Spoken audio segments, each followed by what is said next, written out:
Hey everybody, welcome back to my YouTube channel. Thank you for watching this video and thank you for keeping up with my vlogs if you have been, and welcome back to another episode of this, whatever this is.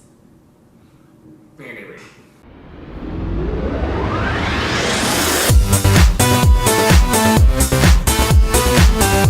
So, it is now officially the 1st of October, which means it is Halloween month, which means it is the best month of the year, obviously. It's the time for the leaves to fall, and it is time to carve pumpkins, and it is time to watch Hocus Pocus on repeat.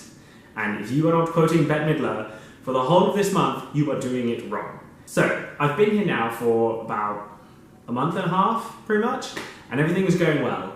And I've just started to notice a few little differences between the UK and Canada. You'd think that British Columbia would be pretty similar to Britain, but no. Oh no. So here are my top 6 differences between Canada and the UK.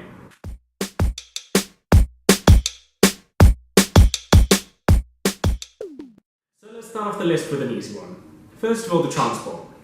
Transportation here is pretty damn good. It's pretty much the same sort of standard as you'd find in the UK. One of the big differences though, is just not as cool, I guess. So we have buses here, and they have like those little wires that connect them, and they go around the city, and they're good and they work, but they're just not as efficient as you'd hope they'd be. And the underground here is called the SkyTrain. So it's called the SkyTrain, but it's underground, which I don't really get. But it works, it's pretty efficient, but it only has 4 lines, so it doesn't really go to many places, and it's quite difficult, so everyone here walks. You walk everywhere in Canada. Who knew? Guess it's good for exercise. London has the underground. London Underground makes sense, it goes underground. No! 60% of the London Underground is overground, so I don't know who makes these rules, but someone got things twisted. And the London Underground just works every day, and it works better. Yeah, I know, all these people, my old friends in London, are thinking, oh, there's always problems, there's always delays, but trust me, it works pretty damn well. And like I said, there's only 4 lines on the SkyTrain. London Underground has 11. 12 if you count this new Elizabeth line that they're making. Throw in the Overground and the DLR, and yeah, you got it easy. You got it easy, London. Number 2, so moving on from transport, we go on to exercise. Now exercise, like I said in a couple of my other vlogs, is quite big here. And everyone walks everywhere because walking is just the easiest way to get around. And it's sort of part of the daily routine here. You go exercise and you fit fitness into your lifestyle. Rather than seeing all these like stick-thin people that you do around London, like everyone here just exercises normally and goes to the gym for an hour a day just to keep themselves healthy, not to get themselves uberly thin. And it's really quite nice. It's really quite a good environment to be in. The third thing that is actually quite a big issue here in Vancouver especially is the homeless population. Now I know what you're thinking, you get homeless people in London, you get homeless people in England, but unless you go to like a major city like London, you don't really see them as much. Vancouver has a whole area in the city dedicated to the homeless, and that's where they live.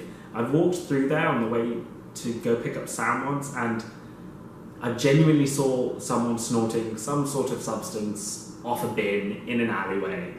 And it's really quite scary, and you feel really bad for these people who really have nothing.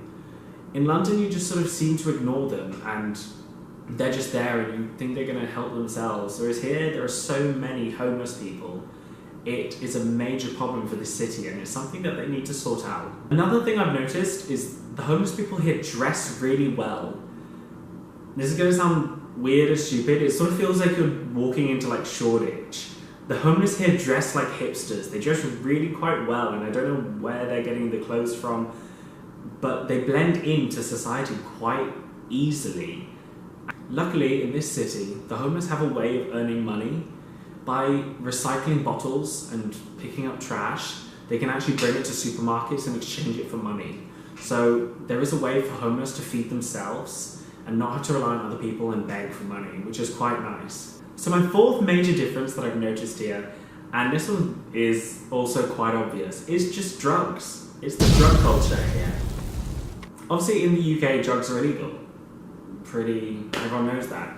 Here in Vancouver, cannabis is legalized and it's sold medically.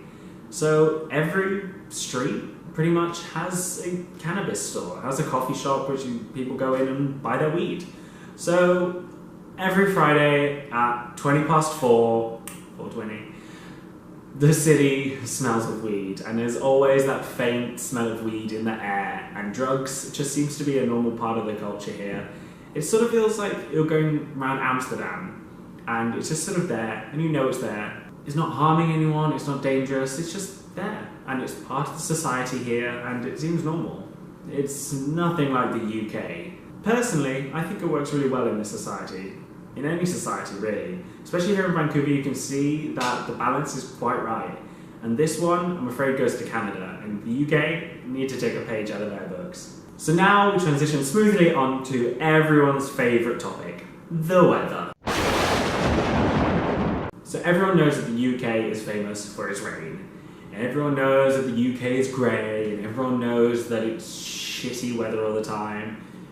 But welcome to Raincouver! Yeah, they actually call it that. So, I spent pretty much most of August here, and August was beautiful weather. It was so sunny, clear blue skies, it was really hot, and it was fantastic. Now, we've transitioned beautifully into autumn. Now it is autumn, and we've got this fantastic drizzle coming on, and when it rains here, it rains. It rains properly, and it rains hard. Not like that shitty sideways rain that you get in the UK. We get rain here, and I am so happy about that. Aside that, apparently, Vancouver doesn't actually get that cold. When I came here, I was expecting it to be freezing, winters to go into -10, and it to snow like crazy. Apparently, according to all of my friends, Toronto is the one that actually gets to like -30 degrees Celsius, and it gets really cold and snowy. But aside that, I'm still hoping for a white Christmas, and hopefully spring will be quite nice, and then we'll have a beautifully hot summer whilst you guys are still in the rain. Now, the major thing that you notice when you move to a different country is trying to adapt to the currency.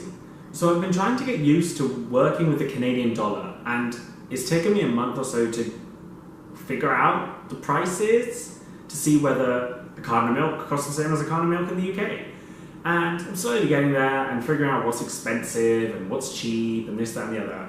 But everything here seems to be a lot cheaper, except for like grocery shopping. So like I mentioned in one of my previous vlogs, when you go out and eat here, it's quite cheap. Really, really quite cheap. Something that will cost you about £12 in the UK will cost you about $12 here. So you think, that's pretty good, same price. Then you throw in the exchange rate, and that $12 is actually about £7. So it's either £12 or £7. So things work out a hell of a lot cheaper once you throw in that exchange rate. See, I always thought that Britain had it bad with the minimum wage. The minimum wage in the UK is only £6.70. When I first started working in the UK, the minimum wage was £6.13. Can you imagine? British Columbia's minimum wage is $10.85. Now you think that's pretty damn good, but you throw on that exchange rate, and that only turns into £6.37. That's less than the minimum wage in the UK. So unfortunately, this one goes to the UK. They just pay their staff a little bit better. Rather than in the UK, you would get paid at the end of the month. Here, you get paid every 2 weeks, which sort of makes your day-to-day life that little bit easier, but when it comes to the end of the month and you have to think about paying rent, you really need to make sure that your head is in the game. Ooh, sorry, I just went a little bit Zac Efron High School Musical, just cut that bit out. Now I could go on for ages about all the differences between the UK and Canada, but that video would take forever, and this one is probably reaching about 10 minutes now, so I'm gonna leave it there. I hope you've enjoyed watching this video. Please give it a big thumbs up and click that subscribe button. Whilst I've been recording this video, I realized that I matched the wall So my choice of wardrobe probably wasn't the best, and editing on this is going to be appalling because I'm not very good at it. But these vlogs are a hell of a lot of fun to do. So please stick with them and come on this journey, and I will see you guys next time for this. And that's what I've got for you guys today. So wrap up warm, and I hope you guys have a wonderful Halloween month. Bye!